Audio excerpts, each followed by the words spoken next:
बारिश में 3 बहुओं की रसोई।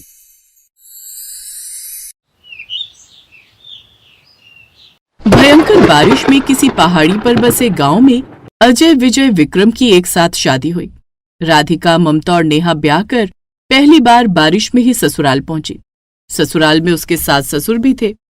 बहू, तुम तीनों जल्दी से कपड़े बदल लो क्योंकि बारिश की वजह से तुम तीनों भीग चुकी हो। उसके बाद पहली रसोई की रस्म करेंगे। ठीक है सासू माँ। तीनों अपने अपने कमरे में चली गई, लेकिन जब तीनों कपड़े बदलकर वापस आईं, तब सारे लोग दंग रह गए क्योंकि अभी तक तो तीनों ने शादी का जोड़ा पहन रखा था, लेकिन अब राधिका ने स्लीवलेस ब्लाउज और हल्की सी साड़ी पहन रखी थी। ममता ने छोटे छोटे कपड़े पहन रखे थे, जबकि सबसे छोटी बहू नेहा ने घूंघट के साथ भारतीय परिधान पहन रखा था। क्या बात है, अभी तक तो तीनों एक जैसी लग रही थी, पर अब अचानक तीनों अलग अलग लगने लगी। ससुर जी, मैं पढ़ी लिखी टैलेंटेड लड़की हूँ, मॉडर्न भी हूँ, जो कि मेरे कपड़ों से झलकता है। मैं तो राधिका भाभी से भी ज्यादा मॉडर्न हूँ। दोनों बड़ी बहू कॉन्फिडेंस में थी, लेकिन नेहा बेचारी घूंघट डालकर डरी सहमी खड़ी हुई थी। उसने कुछ बोला ही नहीं। नेहा, इन दोनों ने तो बता दिया, तुम भी अपने बारे में कुछ बता दो। मैं क्या बताऊं सासू माँ, मैं तो गांव की रहने वाली हूँ। पढ़ी लिखी तो हूँ, लेकिन बचपन से गांव में रही हूँ, इसलिए मुझे फैशन के बारे में ज्यादा नहीं पता। कोई बात नहीं बहू, लेकिन सबसे अच्छे संस्कार मुझे तुम्हारे ही लगे। तो चलो, आज तुम तीनों की पहली रसोई है, जाकर खाना बनाओ। लेकिन इस घर में रसोई तो सिर्फ एक ही है, हम तीनों के लिए अलग अलग रसोई बनाइए, तभी तो पता चलेगा किसका खाना बेहतर है। बहू, यहाँ पर कोई कंपटीशन नहीं होने वाला, तुम तीनों को मिलजुल कर ही काम करना है। हाँ दीदी, पिताजी बिल्कुल सही कह रहे हैं। तो चुप कर, हम लोग खाना तभी बनाएंगे जब इस घर में 3 अलग अलग रसोई हो जाएंगी। पर बहुत भयंकर बारिश हो रही थी, आसमान में बिजली कड़क रही थी और बाढ़ जैसी आई हुई थी। भैया, हमें नहीं लगता कि हम पहाड़ी के नीचे उतरकर खाना ला पाएंगे, खाना ऑर्डर करके मंगा लेंगे। थोड़ी देर बाद ड्रोन से खाना आ गया और सारे लोग खा पी कर अपने अपने कमरे में चले गए, लेकिन तीनों भाई अभी भी बाहर हॉल में बैठकर कुछ प्लान बना रहे थे। यार, एक वक्त का खाना ही खाना इतना महंगा पड़ गया, रोज रोज हम बाहर से खाना नहीं मंगा सकते। ऐसा करते हैं, रात भर मेहनत करके 3 अलग अलग रसोई बना देते हैं। तीनों बारिश में ही बाहर गए। पहाड़ी वाला इलाका था, इसलिए पत्थर उन्हें आसानी से मिल गए। उन्हें रात भर मेहनत करके 3 अलग अलग रसोई बना दी। सुबह उठते ही, यार ममता, हमने तो सोचा था इतनी बारिश में इतनी जल्दी 3 अलग अलग रसोई ये लोग नहीं बना पाएंगे, लेकिन हमारे पति तो हमसे भी चालाक निकले। अब क्या ही कर सकते हैं दीदी। सबसे बड़ी बहू राधिका ने बारिश की वजह से छोले कुलचे बनाए। ममता कुछ ज्यादा ही मॉडर्न थी, इसलिए उसने यूट्यूब पर देखकर अमरूद के कोफ्ते बनाए। नेहा ने सिर्फ खीर बनाई। क्या बात है, खाना तो तुम तीनों ने बहुत अच्छा बनाया है। ऐसे कैसे ससुर जी, खाना तो सिर्फ मैंने और ममता ने बनाया, नेहा ने तो सिर्फ खीर बनाकर रख दी।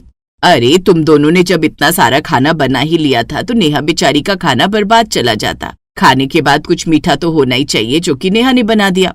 नहीं नहीं, ऐसा कुछ नहीं है, नेहा ने कोई खाना नहीं बनाया। आप दोनों सही कह रही हो, मैं आप दोनों से अच्छा अच्छा खाना बनाना सीख लूंगी। रात में नेहा भी अपनी रसोई में खाना बनाने लगी। राधिका और ममता चुपके से उसे देख रही थी। ये गांव की गवार लड़कियां खाना बहुत अच्छा बनाती है, तो किसी तरह से रसोई से लेकर बाहर जा। मैं इसके खाने में ढेर सारा नमक डाल दूंगी ताकि सासू माँ और ससुर जी इसकी तारीफ ना करें। क्या बात है दीदी, खुराफात तो आपके दिमाग में मुझसे भी ज्यादा भरी हुई है। ममता किसी बहाने नेहा को उसकी रसोई घर से बाहर ले गई। इतने में राधिका ने उसके खाने में ढेर सारा नमक डाल दिया। भयंकर बारिश हो रही थी, तभी घर के बाहर खिड़की से एक बूढ़ी औरत ये सब देख रही थी। खैर, जब सब खाना खाने लगे तब, नेहा, मैंने तो सुना था गांव की लड़कियां खाना अच्छा बनाती हैं, पर तुमने तो इसमें बहुत ज्यादा नमक डाल दिया। खाने में नमक डाला या नमक में खाना? माफ कीजिए, शायद गलती से पड़ गया होगा, अगली बार ध्यान रखूंगी। तो इस तरह हर बार वो दोनों बड़ी बहुएं नेहा के खाने में कभी नमक ज्यादा डाल देती थी, तो कभी मसाला, तो कभी उसका खाना ही जला देती थी। इसलिए कभी उसके खाने की तारीफ ही नहीं हुई। धीरे धीरे उसके ससुराल वाले सिर्फ राधिका और ममता के खाने की तारीफ करने लगे। फिर एक रोज भयंकर बारिश में एक आदमी ने ऐलान किया। वहां पर राधिका, ममता, नेहा, उनके ससुराल वाले, पति और बाकी गांव वाले सब मौजूद थे। अरे चाचा, इतनी भयंकर बारिश में यहाँ क्यों बुला लिया हम लोगों को? 1 हफ्ते बाद हमारे गांव में एक बहुत बड़ा बहुओं के खाने का कंपटीशन होने वाला है। जो भी बहू जीतेगी उसे बहुत बड़ा सम्मान मिलेगा, बहुत बड़ा इनाम भी मिलेगा। बहुत एक्सपीरियंस महिला आ रही है हमारी बहुओं का खाना चेक करने। क्या बात है, ये तो बड़ी अच्छी बात है। अरे नेहा, तुम भी इस कंपटीशन में पार्टिसिपेट करना।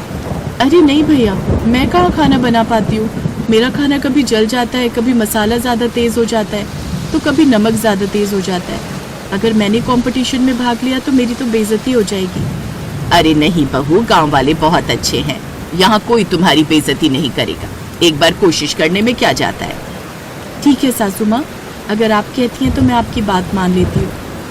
तो इस तरह अब तीनों बहुएं अपनी अलग अलग रसोई घर में नए नए तरीके का खाना बनाना सीखने लगी। एक रात भयंकर बारिश में तीनों बहुएं अपनी अपनी रसोई में खाना बनाना सीख रही थी। तभी घर के बाहर वही बूढ़ी औरत कर बैठी। ममता और राधिका गुस्से में बाहर आई। ओए बुढ़िया, हम अक्सर देखते हैं तुम्हारे घर के बाहर बैठी रहती है, चल भाग यहाँ से। बेटी, एक हफ्ते से कुछ नहीं खाया, कुछ खिला दो। तुम जैसे लोगों को मैं अच्छी तरह जानती हूँ, अगर एक बार खाना खिला दिया तो रोज हमारे घर के बाहर बैठी रहोगी। चलो हटो, हमारे घर की शोभा मत बिगाड़ो।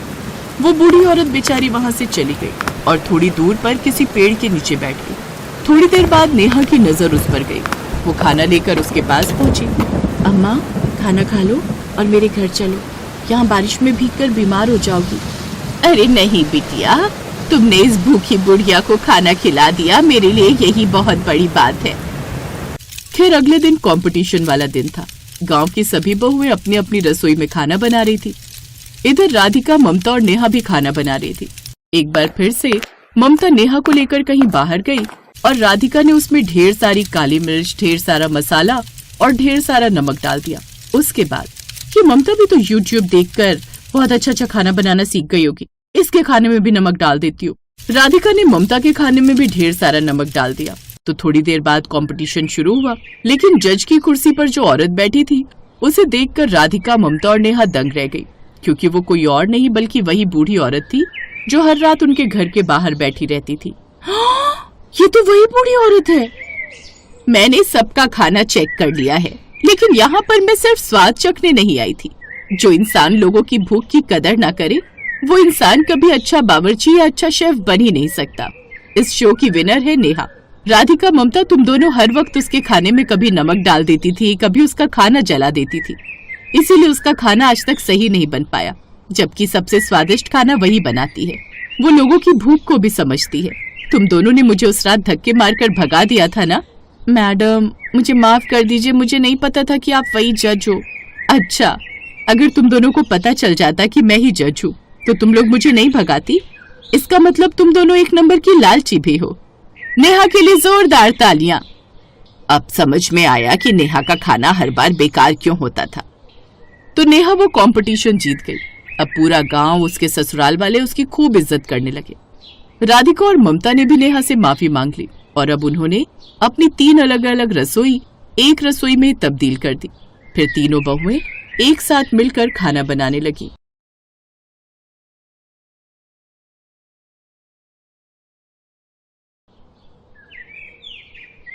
बेटा, शहर जाकर तुम तीनों अपना ख्याल रखना और समय समय पर चिट्ठी लिखते रहना।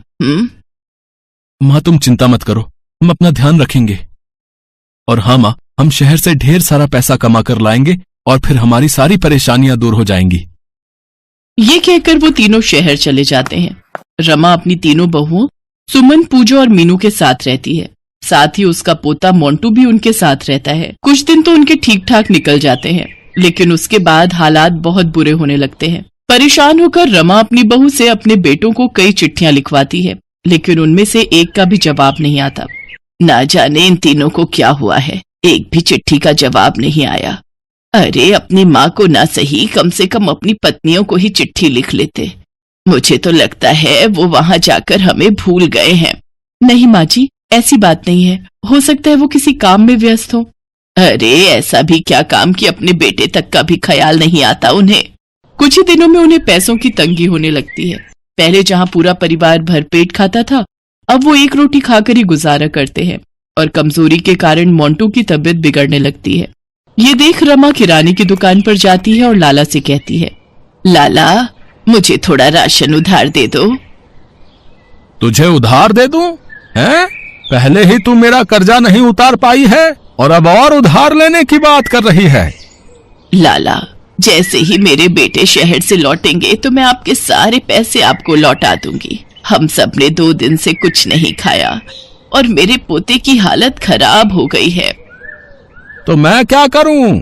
मैं क्या यहाँ खैरात बांटने बैठा हूँ? जब तक तू मेरा पहले का कर्जा नहीं दे देती तब तक मैं तुझे और उधार नहीं दे सकता।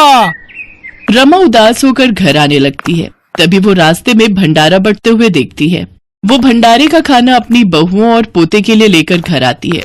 सभी उसमें से थोड़ा थोड़ा खाकर सो जाते हैं। लेकिन तभी रात को तेज बिजली कड़कड़ाती है और जोरों की बारिश शुरू हो जाती है और रमा की टूटी हुई छत से पानी टपकने लगता है। धीरे धीरे घर में पानी भरने लग जाता है, जिस वजह से सभी उठकर पानी भरने लग जाते हैं। ऐसे 2 दिन बीत जाते हैं, 3 दिन बीत जाते हैं। 3 दिन से हो रही बारिश से सभी घर वाले बहुत परेशान हो जाते हैं। अगर ये बारिश नहीं रुकी तो ना जाने क्या होगा। हाँ माँ जी, हमारा घर वैसे ही कच्ची मिट्टी का बना हुआ है, अगर ये टूट गया तो ना जाने क्या होगा। तभी छत का एक हिस्सा टूटकर वहाँ गिर जाता है। रमा जल्दी से अपनी बहुओं और पोते के साथ घर से बाहर निकल जाती है। कुछ ही देर में उनका वो मिट्टी का घर टूटकर चकनाचूर हो जाता है।